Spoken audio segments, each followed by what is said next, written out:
l'entretien du marquis. Bonjour à tous. Loi immigration, les LR de Ciotti-Grenouille, Macron aux abonnés absents. Avant de traiter ces informations et beaucoup d'autres, je voulais remercier comme il se doit à tous ceux qui me permettent de vous offrir ce journal à l'aide des merci rémunérateurs. Aujourd'hui sont à l'honneur Isabelle Ségur, Léna Lana, Terra Incognita, Pierre-Louis Garnier et Corsaire, des fidèles parmi les fidèles. Merci à eux du fond du cœur. Et puis je tenais aussi à vous remercier pour votre fidélité, pour votre aide active avec les petits pouces levés, les gentils messages et la diffusion sur d'autres réseaux sociaux. C'est tous ensemble qu'on arrivera à faire reculer la presse aux ordres. Mais avant de commencer l'information principale que je vais développer autour de l'immigration, je voulais rendre hommage à un grand joueur de tennis. Vous le connaissez, c'est Djoko. Il est un des sportifs les plus doués de sa génération, en témoigne son palmarès très éloquent en victoire du Grand Chelem, mais aussi il a été le porte-étendard de tous les Français, de tous les citoyens du monde qui ont refusé de mettre genou à terre, de se plier aux exigences, aux injonctions, aux injections du Big Pharma. Bravo à lui. Il rappelle, selon certains, le grand boxeur Cassius Clay. Voilà le plus grand tennisman de tous les temps, sans flamme Idriss. Et comme Mohamed Ali, il aura dominé son sport en étant harcelé, persécuté et calomnié pour avoir courageusement été objecteur de conscience. Le sport lui a donné raison, l'histoire lui donne raison. Voilà, bravo à Djokovic. Je tiens à rappeler qu'il y a 2 ans, on lui avait interdit de jouer le tournoi de Melbourne alors qu'il en avait le droit. Il avait été victime d'un complot, oui. C'était la décision du ministre de l'Intérieur qui l'avait empêché de jouer. Il avait été expulsé d'Australie sans véritable raison. Alors on va regarder un petit tweet humoristique parce qu'il faut quand même sourire de ce genre de choses malgré tout. Est-ce que le fait que Djokovic ne soit pas vacciné ne peut être assimilé à une sorte de dopage, vu que tous les autres le sont? J'envisage une action auprès de la Fédération de tennis. Il faut lutter contre les antivax. Merci à Raymond Culbut et bravo à son site sur Twitter, qui est un des meilleurs sites parodiques du moment. N'hésitez pas à vous abonner, vous ne le regretterez pas. On va revenir sur le dossier Henri. Je vous avais demandé de l'aide et notamment d'identifier cet AF. Vous avez été très nombreux à m'écrire. Je vous remercie. Et puis, vous m'avez expliqué que c'est un aérographe. Donc, c'est quelqu'un qui désigne, c'est une société qui désigne des murs, mais aussi des armes, et particulièrement celles qui servent au jeu du airsoft. Donc, cette société française est très populaire chez les jeunes patriotes qui jouent notamment au pistolet airsoft. Merci du tuyau. J'étais pas très bon en mode pour les moins de 30 ans. Voilà, je voudrais aussi revenir sur la notion de théorie du complot parce que je lis beaucoup de choses vraiment qui me déplaisent. Alors, on va revenir sur un proverbe très célèbre. Quand le sage montre la lune, l'idiot regarde le doigt. Vous avez compris avec ce proverbe la notion de complotisme. En effet, c'est exactement ce qu'a théorisé la CIA. Vous avez l'habitude d'ailleurs, j'emploie souvent ce genre de vocabulaire, il faut détourner le regard vers l'accessoire et donc vous empêcher de voir l'essentiel. Dans la tuerie d'Annecy, l'essentiel, c'est le tueur. C'est certainement pas Henri qui s'est comporté de manière merveilleuse. Mais certains vont chercher sur Henri en expliquant que tout est là, que le complot est là. Et voilà ce que je découvre sur les réseaux sociaux. Le complotisme d'extrême gauche qui passe crème. Annecy, le frangin d'Henri, le héros hollywoodien au sac à dos, est donc responsable du pôle cybersécurité chez Atos. Quel est le rapport avec Atos et la cybersécurité et Annecy? Ça, j'avoue que j'aimerais comprendre. Et puis, vous savez, dans la famille Dancel, moi j'en ai croisé un à Singapour, Bertrand, il travaillait dans la finance. La finance internationale, complot mondial. Et puis, l'un de ses cousins, Guillaume, qui est un militaire. Militaire. Bon, on va arrêter ce genre de délire. Il n'y a strictement rien sur Henri. Ce qui gêne l'extrême gauche, c'est qu'il soit français, catholique et qu'il soit bien comporté. N'oubliez pas ce qu'écrit Schlederman. Henri ne peut pas être un héros parce qu'il est français et catholiques. Ils veulent nous effacer notre histoire. Vous aviez Apathy à l'époque qui nous expliquait également qu'il fallait raser Versailles pour que les Français ne se souviennent plus de leur propre grandeur. C'est là le problème. Et ça fait tellement enrager certains membres de l'extrême gauche qu'ils basculent dans le complotisme. Alors, si on arrive avec ce genre de... Si on met ce genre de règles sur tout le monde, je suis moi-même un macroniste puisque la belle-sœur de ma cousine par alliance a voté Macron. Non mais on va arrêter un petit peu le délire et on va regarder de vraies informations. Parce que je voudrais quand même rappeler quelque chose. Le tueur, eh bien le voilà, il est porté par quelques policiers, je vous l'avais expliqué hier. Si j'en crois les propos de la procureure, non, il n'aurait pas abusé de substances illicites. Pourtant, quand j'ai le procès-verbal des policiers, ils nous expliquent qu'il est dans une crise de démence, il hurle, il se roule par terre, il a les yeux exorbités. Il est resté 2-3 jours sur un banc dans un état assez curieux. Et il n'aurait pas pris de produits stupéfiants, on n'aurait rien retrouvé. Il se trouve que lorsque j'avais travaillé sur d'autres affaires, on avait toujours les mêmes déclarations du procureur. Et quel est le narratif aujourd'hui ? Ah, il aurait fait une dépression. Alors, lorsque vous faites une dépression, eh bien, vous sortez un couteau et vous allez poignarder des enfants. Si tous les gens qui faisaient des dépressions agissaient de la sorte, il n'y aurait plus beaucoup d'enfants sur Terre. Bon, ce qu'ils sont en train de nous dire ne correspond pas à notre travail d'enquête du journalisme. Et puis, il faut aussi revenir un petit peu en arrière, contextualiser. La France subit des vagues d'attentats de ce genre de personnages. Lorsqu'on interroge les gens de la sécurité, l'ancien patron de la DGSE, des policiers, ils vous expliquent qu'il y a des agents dormants, d'Al-Qaïda notamment, sur tout le territoire européen et que cela leur pose évidemment d'énormes difficultés. Alors, la question que l'on peut se poser, quel est le profil de ce personnage ? La presse anglaise est en train de nous donner pas mal d'informations. À ces deux occasions, sa femme, donc au terroriste, a déclaré au service d'immigration qu'il n'était pas bien. Ses appels et ses emails ont été ignorés, a déclaré l'ami, ajoutant « Nous condamnons ce qu'il a fait. Personne ne peut expliquer pourquoi il a fait ça. » Pendant le service militaire en 2012, en Syrie, ce personnage et son unité ont été attaqués par un groupe djihadiste. Il était le seul à survivre dans son équipe, a déclaré l'ami. Peu de temps après, il s'est enfui en Turquie et a séjourné dans un camp de réfugiés avant d'atteindre la Suède. L'ami a déclaré que l'ex-femme d'Hanoun n'avait aucune idée qu'il était impliqué dans l'attentat d'Annecy jusqu'à ce qu'un journaliste français l'appelle. Le terroriste d'Annecy a pas mal d'analogies avec de nombreux terroristes qui ont agi sur le sol français. Et puis, il y a aussi autre chose. Ce personnage n'aurait jamais dû se trouver sur le territoire national. Et c'est ce qu'essaient de cacher les autorités françaises. Pourquoi ? Toutefois, ça c'est dans l'article du Figaro, on peut s'étonner du délai en termes duquel l'OFPRA a jugé irrecevable sa demande d'asile en France. Cette irrecevabilité était en effet manifeste dès le début de sa procédure. En toute logique, comme l'individu ne venait pas de Syrie, où il aurait pu faire valoir qu'il encourait des menaces, mais de Suède, où il avait obtenu une protection, sa demande d'asile aurait dû être examinée selon une procédure accélérée par l'OFPRA, donc dans un délai légal de 15 jours. L'irrecevabilité aurait alors dû être décidée dès le mois de décembre. Et donc ce terroriste aurait dû quitter la France au plus tard courant janvier. Vous avez bien une responsabilité de l'État français dans Annecy. Vous voyez que lorsqu'on travaille un petit peu, on voit la faute du gouvernement français et puis des choses curieuses. Pourquoi les agents dormants, souvent d'Al-Qaïda, agissent selon un calendrier qui est assez favorable à l'État français ?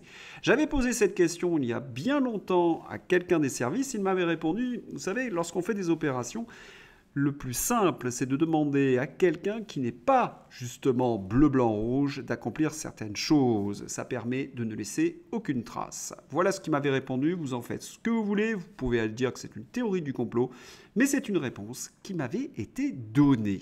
Et vous avez de très nombreux exemples dans l'histoire de ce genre de choses. D'autant plus, dois-je vous le rappeler, que notre ami Horreur Berger nous avait expliqué que peut-être il y allait avoir quelque chose. Voilà, tout ce que je vous ai donné comme pièce montre qu'il y a un énorme problème et que le gouvernement fait en sorte qu'on ne regarde pas le terrorisme et qu'on aille ailleurs. Quant à Henri, évidemment, il est la cible de la gauche, de l'extrême gauche. Tout ce qui est français, il déteste. Vous vous souvenez de l'article de Schneiderman que je vous ai montré hier. Ils veulent nous effacer et ils n'acceptent pas qu'un Français catholique puisse se comporter comme un héros. Et lorsque l'on regarde les chiffres de la délinquance, ils ne sont pas non plus très favorables au gouvernement. Vous avez une augmentation inexorable des coups et blessures volontaires. Plus de 120 attaques au couteau chaque jour. Que fait le gouvernement? Eh bien, il communique, il détourne le regard pour qu'on ne regarde pas les vrais problèmes. Alors, vous pouvez me répondre que les LR, eux, s'agitent. C'est pas faux, pour l'agitation, ils sont très forts. Pour les actes, c'est un peu plus compliqué. Mais on va regarder de quoi il s'agit. Les Républicains ont déposé 2 propositions de loi sur l'immigration. Le président du parti, Éric Ciotti, a demandé à être reçu par Emmanuel Macron pour engager des discussions. Une demande que l'Élysée semble approuver à demi-mot. Ne croyez pas qu'ils veuillent traiter ce problème. Non, ce n'est qu'un coup politique. Il se susurre dans les rédactions qu'il y a eu un accord entre les LR et l'Élysée. Les LR soutenaient la réforme des retraites et en échange, Ciotti, avec cette loi immigration inutile, vous vous en doutez bien, remplacerait Elisabeth Borne. Eh bien, on verra si les rumeurs se révèlent justes. Mais nous savons que de toute façon, ils ne pourront rien faire. Nous en avons encore une illustration. Et voilà, pendant qu'ils vous disent de ne surtout parler de rien par décence, suite à l'horreur d'Annecy, ils signent un accord européen qui oblige à la relocalisation forcée de milliers de migrants chaque année en France, avec une amende de 20 000 € par migrant refusé. Accord des États membres sur le pacte migration et asile.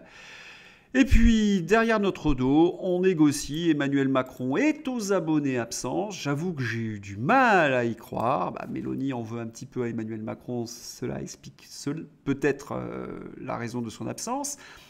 L'Europe efface l'existence et l'importance de la France. Incroyable mais vrai. La présidente de la Commission européenne, Van der Leyen, la Première ministre Mélanie, le Premier ministre Rutte, sont tous les 3 en Tunisie pour y négocier les questions d'immigration vers l'Europe. La France est ignorée alors qu'elle est la première concernée. Toujours la lune et le doigt. Ils font croire qu'ils vont traiter le problème de l'immigration et derrière notre dos, ils prennent des décisions contre lesquelles on ne pourra strictement rien parce qu'on sera enferré dans l'Union européenne. Maintenant, nous allons aborder la page Bruno Le Maire. Alors, qu'est-ce qu'il a fait encore ce Bruno Le Maire? Le micro-parti de Bruno Le Maire fait l'objet d'une enquête judiciaire. Selon nos informations, le parquet de Paris, alerté par la Commission nationale des comptes de campagne, s'intéresse au micro-parti. Alors, attention, ne me faites pas dire ce que je n'ai pas dit. Je n'ai pas dit les micro-partis de Bruno Le Maire. Je parle bien du micro-parti de Bruno Le Maire. En cause des dettes non payées à des prestataires qui pourraient de fait être assimilés à des dons illégaux. Rien problématique pour un ministre de l'économie et des finances. Bruno Le Maire ne sait même pas gérer son parti et on lui a confié le ministère des Finances. Vous le savez, nos finances sont dilatées comme jamais. En tous les cas, c'est un scandale qui fait encore, en tout cas qui alourdit un peu plus le dossier Bruno Le Maire. Et puis, vous avez un de ses compères au LR, l'ex-LR, Édouard Philippe, qui veut ni plus ni moins réduire les vacances d'été. Après la retraite repoussée à 67 ans, il veut encore abolir un des acquis sociaux de la France. Édouard Philippe a un objectif, effacer la singularité de la France, faire en sorte que les enfants n'aient plus les vacances de leurs parents, détruire notre système social, repousser la retraite de 64 à 67 ans. Vous vous en souvenez de ce que je vous avais dit. Hier, je vous ai même présenté un projet européen de la retraite à 68 ans. Leur but, c'est de faire en sorte que la France n'existe plus, que ce soit une sorte de colonie américaine. Ils veulent absolument que nous vivons justement sur ce modèle-là. Ils veulent nous effacer. On n'est pas étonné lorsqu'on sait que c'est un homme de Davos, un young leader. Voilà comment combat Édouard Philippe, pas en racontant des calembrodènes. On va ouvrir la page sanitaire. Didier Raoult était invité de CNews où il a dénoncé tous ces médecins qui ont reçu près de 37 millions d'euros de subventions, de corruption, de tout ce que vous voulez. Bravo donc, professeur, de dénoncer cette corruption systémique qui a tué, que la justice fasse son travail et fasse un grand nettoyage de toute cette boue puante. Merci à lui. Mais comment se fait-il que tous ces médecins aient reçu de l'argent des laboratoires américains, et que la presse ne dénonce pas ce genre de choses? Bon, vous allez me dire, il était invité sur CNews. Eh bien, vous le savez, je l'avais souvent dit, coup de théâtre en France, le journal Le Monde a touché plus de 2 millions de dollars de la fondation Bill Gates en 2022. Et cela s'ajoute avec tout l'argent qu'il reçoit, et notamment pour le domaine de la santé. C'est-à-dire que ces médias sont très liés à l'industrie pharmaceutique. Vous comprenez maintenant pourquoi il est très difficile de lutter contre eux. Et en France, on pourrait se dire que les universitaires, les gens militent contre cette corruption des laboratoires avec les politiques, les médecins. Eh bien, regardez ce qui se passe à Toulouse. En direct, Capitole, le 9 juin, remise du titre de docteur honoris causa à Madame Ursula von der Leyen, présidente de la Commission européenne. Vous ne rêvez pas, elle est bien faite docteur honoris causa. Manifestement, cela ne dérange pas l'université Toulouse-Capitole d'honorer la présidente de la Commission européenne Ursula von der Leyen alors qu'elle est poursuivie au pénal en Belgique. Elle est en effet accusée de malversation dans la signature des contrats avec le géant pharmaceutique Pfizer au sujet de ces fameuses doses de Pchout. Et ceux qui suivent ces entretiens régulièrement connaissent les autres dossiers en Allemagne et ailleurs. Oui, ils arrivent à s'auto-congratuler, tous ces européistes, pour justement masquer leur malversation. Puisqu'ils apparaissent en grande pompe, j'ai envie de dire le citoyen lambda qui n'est pas très informé ne peut pas imaginer qu'en même temps, c'est presque un terme macroniste, elle est poursuivie en Belgique. Mais heureusement, les européistes ne peuvent pas faire face éternellement à leur malversation. Voyez ce qui arrive à cette première ministre écossaise, Nicola Sturgeon. Et oui, la très européiste ex-première ministre écossaise est accusée d'avoir détourné 600 000 livres sterling. Son parti était le bras armé de Bruxelles, il s'effondre dans les sondages, voilà une bonne nouvelle. Mais il y a quelque chose quand même qui nous intrigue, j'ai presque envie de dire c'est une confirmation. Est-ce qu'il y a un dirigeant européiste qui ne soit pas un jour accusé de détournement d'argent ? Enfin, je vais terminer par une nouvelle assez effrayante. On apprend que certains conseillers demandent à Joe Biden d'équiper les F-16 pour Zelensky d'armes nucléaires tactiques. Pour ceux qui ont suivi un petit peu ce dossier, c'est la ligne rouge à ne pas franchir pour les Russes parce qu'ils seraient obligés dans ces conditions, pour se protéger, de vitrifier l'Ukraine à titre préventif. Est-ce qu'ils veulent un hiver nucléaire en Europe, les Américains ? On peut se poser des questions. Certains m'expliquent aussi que ce sont des éléments de négociation pour la signature de paix entre la partie russe et l'Ukraine. En tout cas, je l'espère. Voilà, si vous avez aimé ce journal, n'hésitez pas à le soutenir, à le diffuser sur d'autres réseaux sociaux, le petit pouce levé. Et puis, je vous remercie pour votre loyauté, pour votre fidélité. Un bon lundi. Alors, chez nous, c'est férié à Sydney. C'est l'anniversaire de Sa Majesté Charles III. Voilà. Allez, au revoir.